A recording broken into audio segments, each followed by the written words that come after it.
Defense Against the Psychopath, excerpted from the book The Art of Urban Survival by Stefan H. Verstappen, narrated by the author. The Psychopath. Psychopathy infects the full spectrum of humanity, irrespective of race, culture, geography, economic class, or personality type. It is distributed in a population in a similar way that left-handedness is. One would not notice a person is left-handed until you see him write or catch a ball.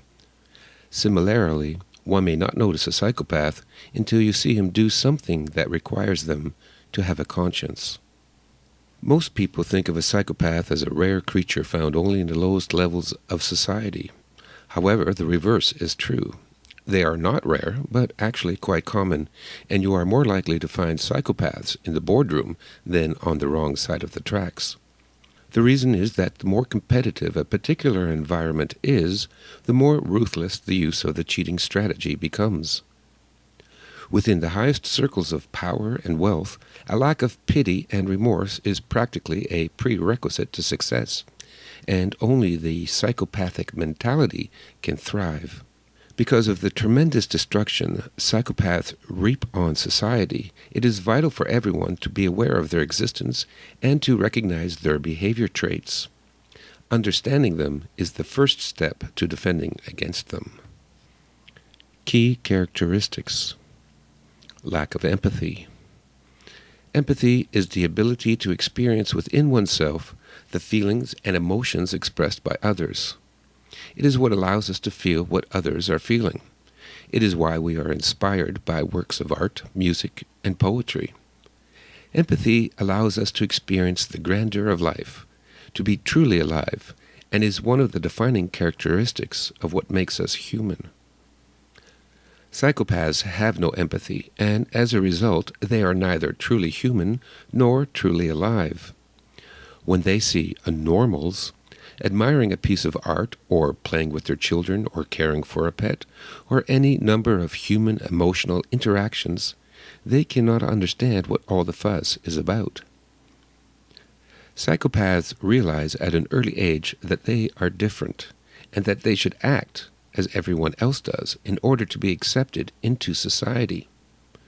They learn to mimic what they see others do, but they can never understand why they should act this way. Although they are consummate actors, careful observation will reveal telltale cracks in their facade. They know enough to fake concern when someone is sick, or to pretend happiness when some good fortune befalls a friend. But in situations where the psychopath has no pre-rehearsed act, their ad lib often reveals a stunning lack of empathy. For example, if attending a funeral, a psychopath would correctly mimic the same expressions of sadness as the other mourners, but then makes sexual advances towards the grieving widow, clueless to the gross inappropriateness of such an action. People with empathy would instinctively understand such behavior as inappropriate. However, the psychopath cannot. Lack of remorse. Remorse is an emotional expression of personal regret felt by a person after he or she has committed an act which they deem to be shameful, hurtful, or violent.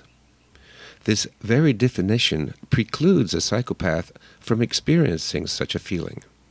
With no empathy, there can be no emotional expression. Nor can a psychopath feel shame, nor comprehend that anything they do can be harmful to others. Psychopaths understand when people are angry with them for their behavior, and as a last resort, they may pretend they are sorry. But unlike most people, they are not the least bit disturbed by feelings of guilt. Remorse is a powerful negative emotion that causes turmoil in those that feel it, turmoil that often results in self-destructive or self-deprecating behaviors. The psychopath may pretend remorse, but their real behavior is not changed. They still go shopping, they still go to parties, they have no problems sleeping at night. Superficiality. Passion drives someone to go further than needed to explore, learn, and master a subject.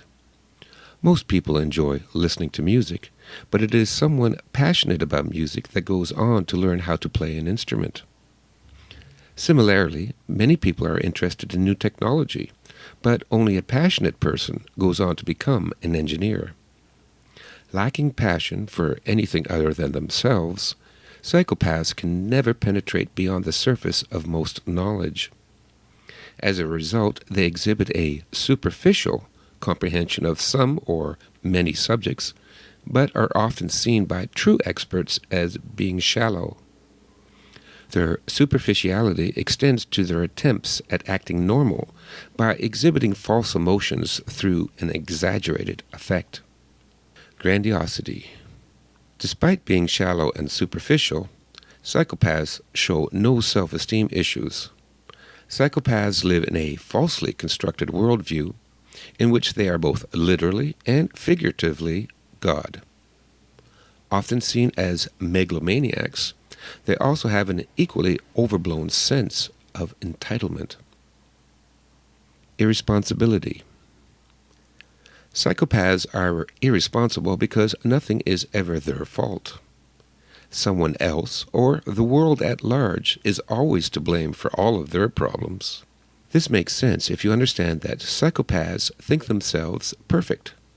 Nothing wrong can ever originate with them, and so logic, the psychopath's logic, dictates that everything bad is always someone else's fault. Impulsive behavior. The psychopath's impulsive behavior makes sense in light of their megalomania. In their world, whatever they want now is good, and whatever they do not want is bad. If a psychopath wants sex and his date will not provide it, then rape is good and the date is bad. If someone has money in his or her pocket and the psychopath wants it, then robbery is good and the victim is bad for possessing something the psychopath wanted. If this strikes the reader as insane, it is. One of the earliest writers on the subject of psychopathy, J.C. Pritchard, coined the now-defunct term moral insanity as a way to describe psychopathy in 1835. Poor behavior control.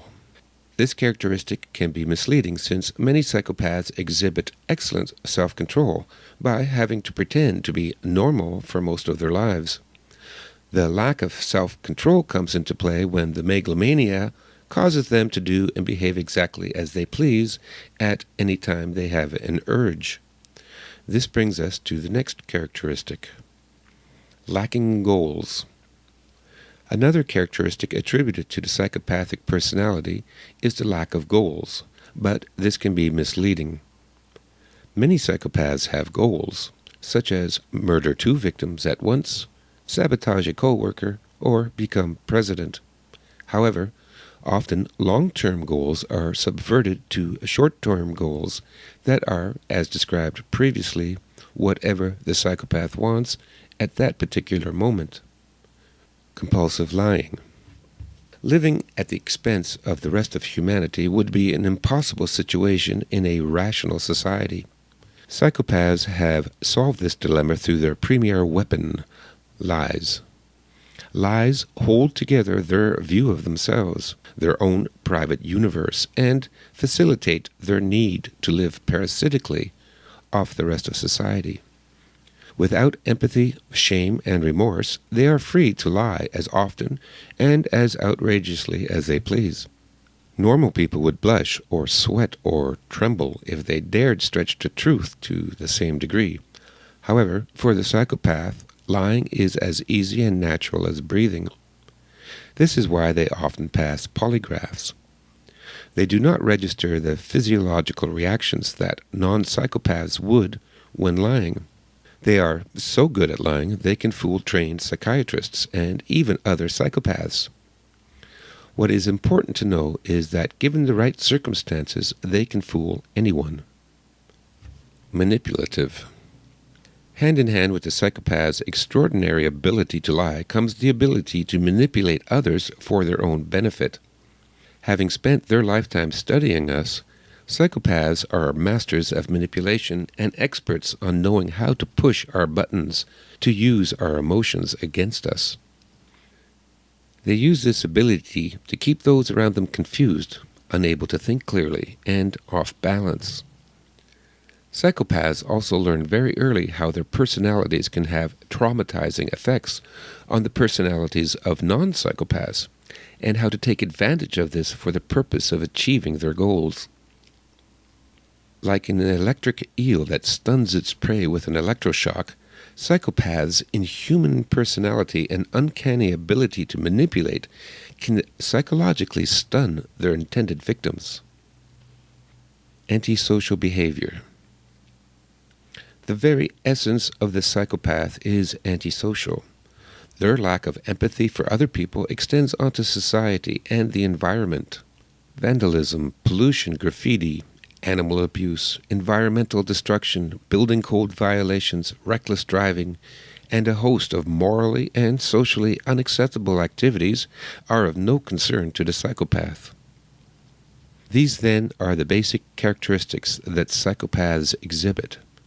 Bear in mind that few psychopaths will express all of the characteristics, and that non-psychopaths can have many of these characteristics as well. Common types of psychopaths. While there are as many variations in the personalities of psychopaths as there are among normal people, the following lists some general stereotypes. Narcissists. The most benign form of psychopathology is pathological narcissism.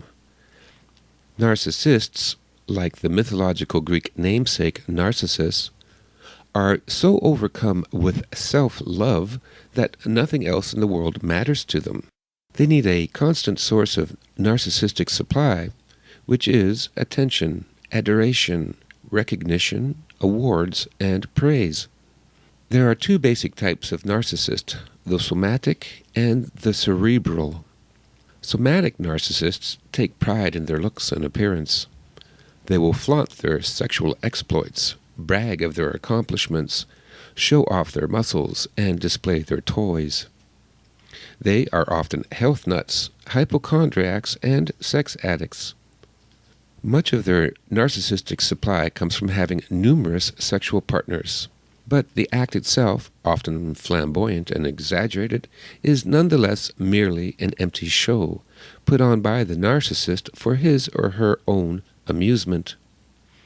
Because of their barren inner life, they continually need new thrills simply for the rush of adrenaline. These thrills range from criminal activity and substance abuse to increasingly bizarre sexual acts. Cerebral narcissists love their own minds. They are arrogant, condescending, and know-it-alls that pride themselves on being smarter than everyone else. Contrary to the somatic type, cerebral narcissists often regard their body and its maintenance as a nuisance and burden, and are physically lazy, unfit, and often celibate.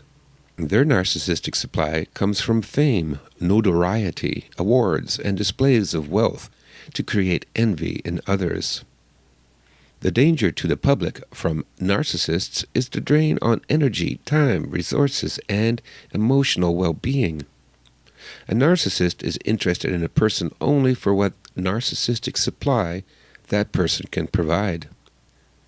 They will gladly accept love, attention, affection, adoration, praise, emotional and financial support, but being without empathy, they cannot reciprocate any of it.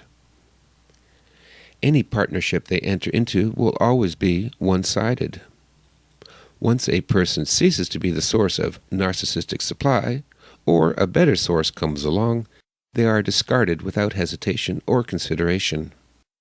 Thus do narcissists leave behind them a trail of broken hearts, broken dreams, empty wallets, and abandoned children. The victim.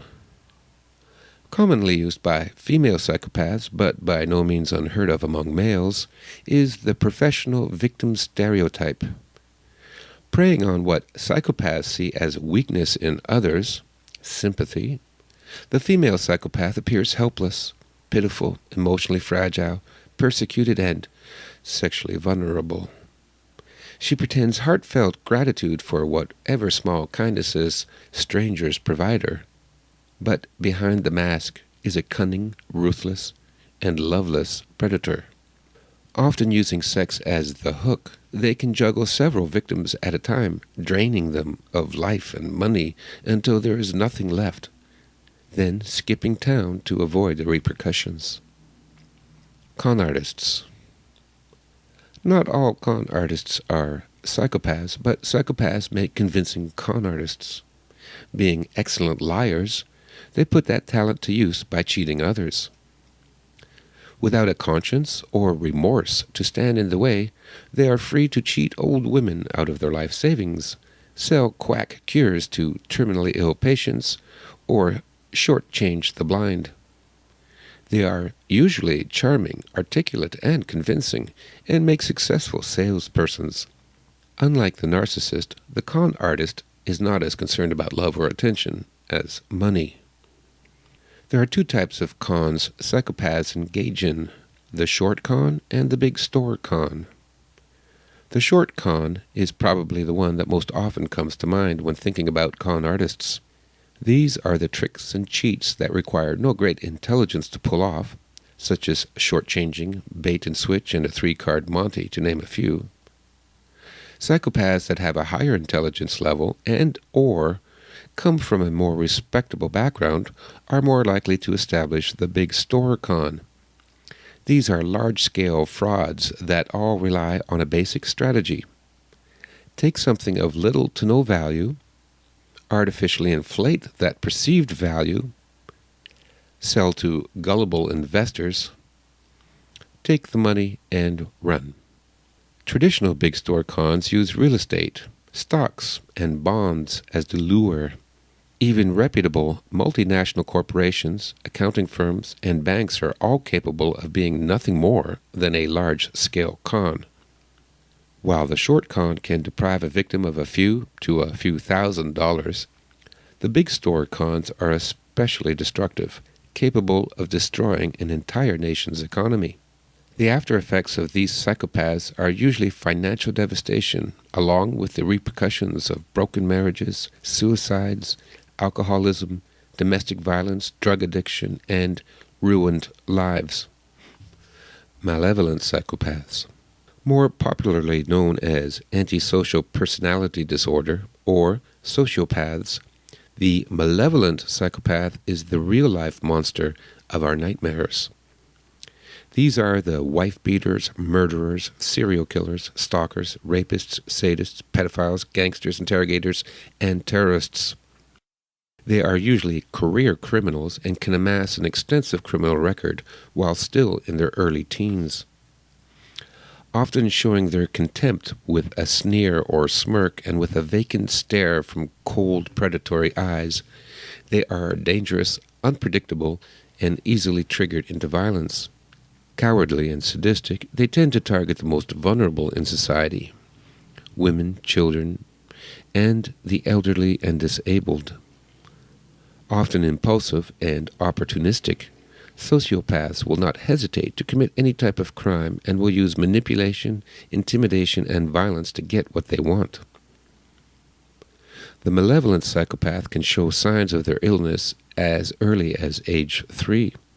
Early warning signs include compulsive lying, fighting, stealing, bullying, bad judgment, cheating, cruelty to animals, vandalism, truancy, sexual activity, fire setting, substance abuse, and running away from home. The malevolent psychopath is the natural-born killer.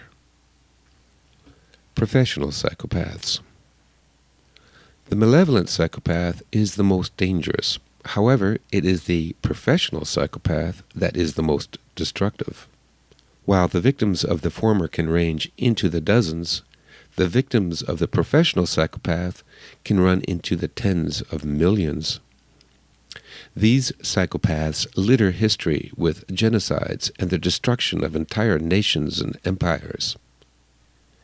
Historical examples include such monsters as Stalin, Pol Pot, Ivan the Terrible, and Caligula.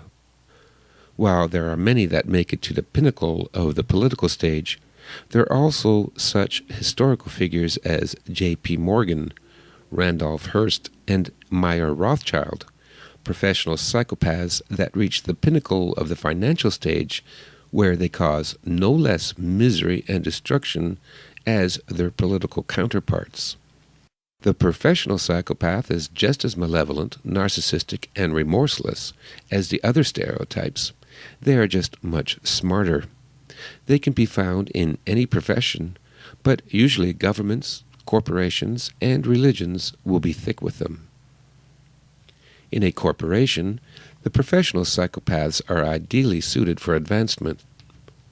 They can masterfully fake their abilities and credentials, use their intellect and charm to manipulate and exploit others, and generally backstab their way to a high position. Once in power, their masks slip, and they abuse their power and bully and sabotage their co-workers and subordinates.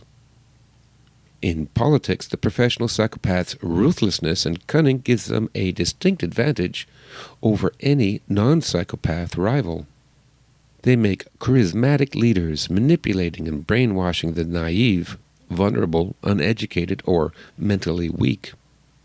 Mastery of lying allows them to make whatever outrageous campaign promises straight-faced, with, of course, no intention of keeping any of them. A life spent faking being human gives them the ability to assume the roles of virtuous public servant, the perfect father, husband, advisor, mentor, and everyman. In addition, when things get rough, they have no inhibitions in playing dirty, and readily resort to murder, assassination, persecution, war, and genocide. The third sphere of power that has traditionally attracted more than its fair share of psychopaths is religion. A quick glance at the history of religion, from the bloody sacrifices of the Aztec priests to the tortures of the Spanish Inquisitions, and through seemingly endless religious wars waged in the name of peace and love, makes their influence plainly visible to all willing to look. Since most, if not all, great religions are constructed on falsehoods, compulsive liars make the perfect proselytizers. A look at recently created religions such as Mormonism and Scientology show their founders, Joseph Smith and L. Ron Hubbard respectively, were at least compulsive liars and more likely full-blown psychopaths. Charismatic cult leaders such as Jim Jones and Sun Myung Moon were indeed psychopaths, while televangelist preachers that rake in millions from their gullible flocks are at best con artists of the highest caliber. Religion's supposed raison d'etre of moral education and the veil of goodness it bestows attracts psychopaths that use their membership in the religion as a cover, an extra sugar coating, lest anyone suspect their true nature. When psychopaths dominate and seize control of the major cultural institutions that influence a society, a final type of psychopath is created. Secondary psychopaths. While the classic genetic psychopath is one who is born with whatever genetic trait that causes this pathology, there is another group of people that behaves just like the classic psychopath, who were not born that way but were created. Secondary psychopaths are created in two ways, through trauma and through groups. Trauma from an accident, drug addiction, or severe physical and psychological abuse can destroy that part of the frontal cortex of the brain where empathy and conscience is processed. While such individuals are a tragic reality in our society, they are in most cases just as incurable as their genetic counterparts are. The exception is in the drug-induced psychopathy. Most drug addicts will behave like psychopaths, since the criminality of their addiction forces them to adopt psychopathy as a psychological survival mechanism. With drug rehabilitation, they may regain their conscience, provided the drug use did not severely damage the brain itself. The second way in which psychopaths are created is through groups. There are certain groups that will attract psychopaths because of the opportunities of power and influence membership provides. Usually such groups will quickly become led and dominated by psychopaths. Other non-psychopathic members of these groups would have to become psychopaths in order to survive. For example, in a street gang, sociopaths make the best leaders, and therefore most gangs have a sociopath at its head. Other psychopaths are also attracted to the violence and power of a street gang, and so together they create a psychopathic value system. The gang becomes a psychopathic entity. The non-psychopathic youth who must live within the territory of such a gang is given two choices: become a victim of the gang or join them. By joining the gang, the new recruit must also adopt the group's twisted value system and behave accordingly, thus becoming a secondary psychopath. Conversely, at the other end of the scale, we can see the same principle at work in corporations. The money and power of a corporation attracts the cerebral and narcissistic psychopaths. In a corporate environment, they have many advantages over their non-psychopathic competitors for promotion. Not surprisingly, most corporations end up being run by psychopaths. As with a criminal gang, a corporation's culture adopts the twisted values of its leaders. Those who would seek employment must likewise adopt, or at least appear to adopt, the corporation's essentially psychopathic mindset. What is important to understand is that a mob has no conscience. Individual members may or may not have a conscience, but when they are part of a mob, they will have none. Most organizations, from street gangs to corporations, are mobs. It would be a mistake to place your trust in them, since they can turn predatory in a moment and deprive you of time, money, sanity, and livelihood. The psychopath's modus operandi. One weakness psychopaths have is that once one studies them and begins to understand them, they become predictable. While tactics vary from one to another, most psychopaths follow a similar strategy when conning either an individual or an organization. Their strategy is as follows. The interview. Psychopaths are experts at cold reading. First used by psychologists to describe what phony fortune tellers do, cold reading is the ability to guess a person's personality type quickly through verbal and nonverbal communication. The technique is simple. Ask questions and watch the responses. Psychopaths will cold read you as part of what is called the interview stage.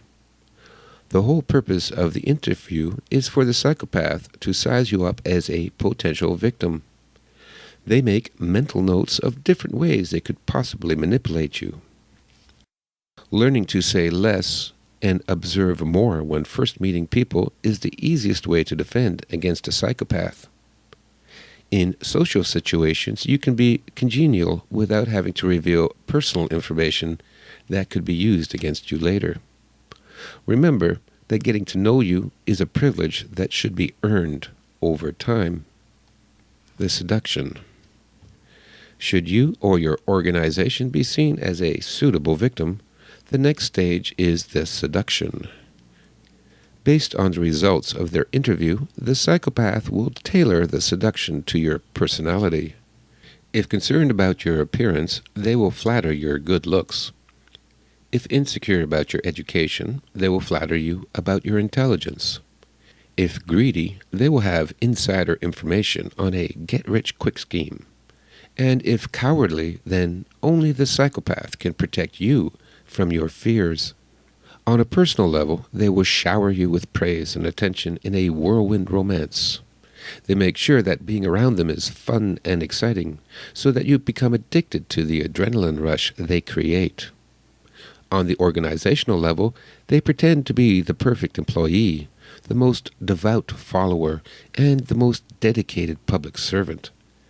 They work to ingratiate themselves first to the doorkeepers and finally the power holders, often by being shameless sycophants and bootlickers.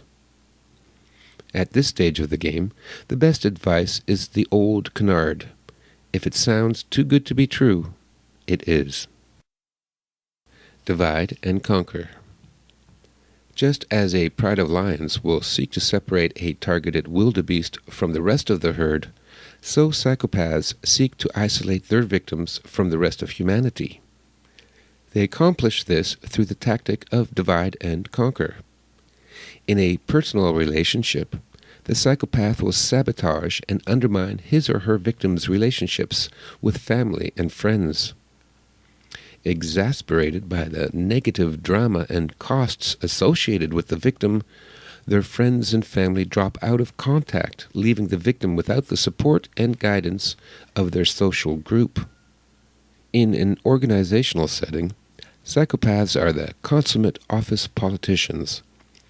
They seek to create factions within the organization and then turn those factions against each other to create as much chaos as possible. Psychopaths swim in chaos, and the more, the better. Secretly, they start to draw the gullible, weak-minded, and fellow psychopaths to their side, while intensifying their efforts to have the most talented, honest, and incorruptible members, ones that could have the strength of character to expose them, expelled. They poison the environment in a variety of ways so that everyone feels irritable, edgy, and unable to perform their jobs. Control of the organization slips into the hands of the source behind the dysfunction, the psychopath who created it all. At this stage, the only defense is to flee the situation. You cannot win this battle, since the psychopath's ruthlessness will trump any counterattack you could conceive of. By the time you smell the smoke, the psychopath has already stolen the fire extinguishers. If in a relationship, cut bait and run. In an organization, find a new job. In a nation, become an expatriate. Fear and tyranny. The final stage of the psychopath's strategy is tyranny, the absolute and sadistic control over his victims. In a relationship, the honeymoon is over, and the mask comes off. The psychopath suddenly becomes controlling, abusive, and violent. Instead of flattery and attention, the tactics are now fear, intimidation, extortion, and emotional blackmail. On the organizational level, one sees benefits being cut while time cards and production quotas and surveillance increases. Employees become slaves, powerless and disposable cogs in a machine run for the sole benefit of the psychopaths in charge. On the national level, countries ruled by psychopaths become corrupt and brutish police states, constantly at war with created and imaginary enemies. The population becomes paranoid, neurotic, and ultimately secondary psychopaths. In a psychopathic culture, everyone must adopt a ruthless attitude as a survival strategy. At this stage, there is little chance to flee and escape safely. Instead, you may be left with few options other than to tough it out and hope for rescue, or for the psychopaths to die. Defense against a psychopath. Facing evil. One of the greatest advantages psychopaths have is that average, decent people cannot believe that such monsters truly exist. This inability to comprehend the predator mentality is partly due to popular morality. All societies promote simplistic and idealistic morality through schools and churches that teach such platitudes as all men are created equal, everyone has some good in them, everyone is special, and so forth. Such ideals more often serve as a cover behind which the true machinations of society can operate without evoking the suspicion of the mob. Another reason that people cannot face evil is fear. The true nature of psychopaths is the stuff of childhood nightmares. Many people simply cannot deal with the fear this realization causes, and so, to soothe their nerves, they revert to an infantile strategy of denial and magical thinking. If they do not acknowledge the existence of monsters, then the monsters cannot hurt them. The first line of defense against psychopaths is acknowledging their existence. By doing so, one develops a psychological advantage. Forewarned is forearmed, and having braced oneself with knowledge of predatory individuals, one is better able to think clearly and thus spot the predator before he can spot you. Once you accept the reality that human predators populate our society, the next line of defense is in identifying them. Because of their abilities at camouflage and deception, psychopaths are difficult to spot. They can fool even mental health professionals. It is important to understand that everyone can be conned. If you feel that you are the exception, you only make yourself more susceptible. Recognition. A psychopath is like a smoking ember. The sooner you can spot the smoke and douse the ember, the better, since after the house is on fire, it is too late to contain the damage and destruction. Learn to spot the typical psychopathic character traits and recognize their modus operandi. Where possible, do background checks and/or speak with the suspected psychopath's family and friends. Most psychopaths leave a long trail of destruction and heartbreak and will try to cover their tracks.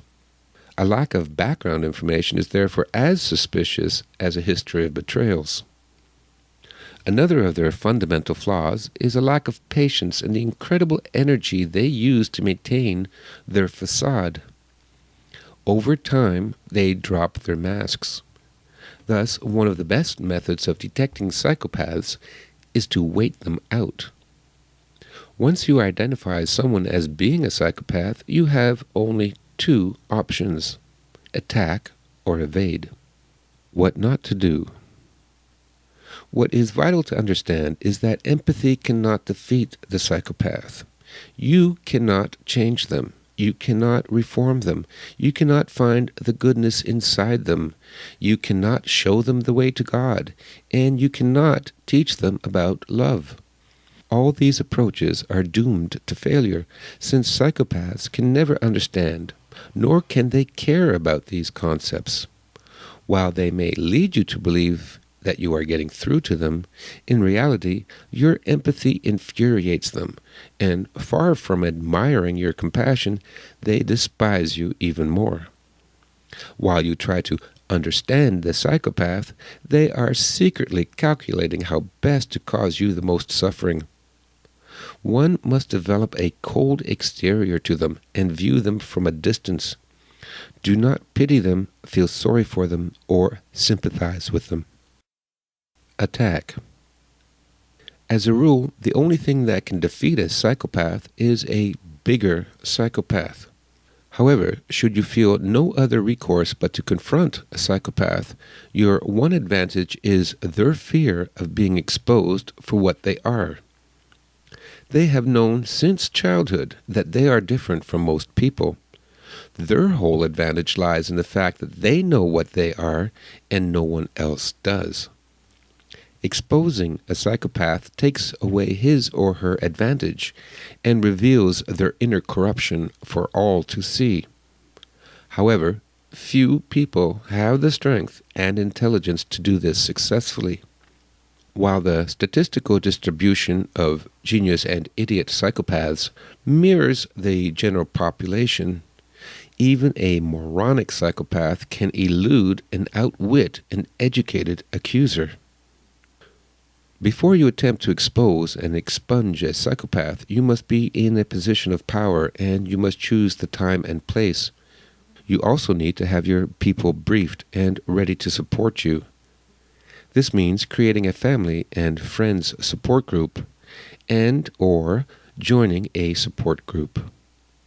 In an organizational setting, you need to have co-workers, managers, the legal department, and human resources on your side before making your move. The Chinese strategist Sun Tzu warned against attacking an enemy who has no escape, and likewise it is best not to corner a psychopath, since the fight will likely be more vicious than most people can bear. Instead, use the threat of exposure to drive the psychopath away.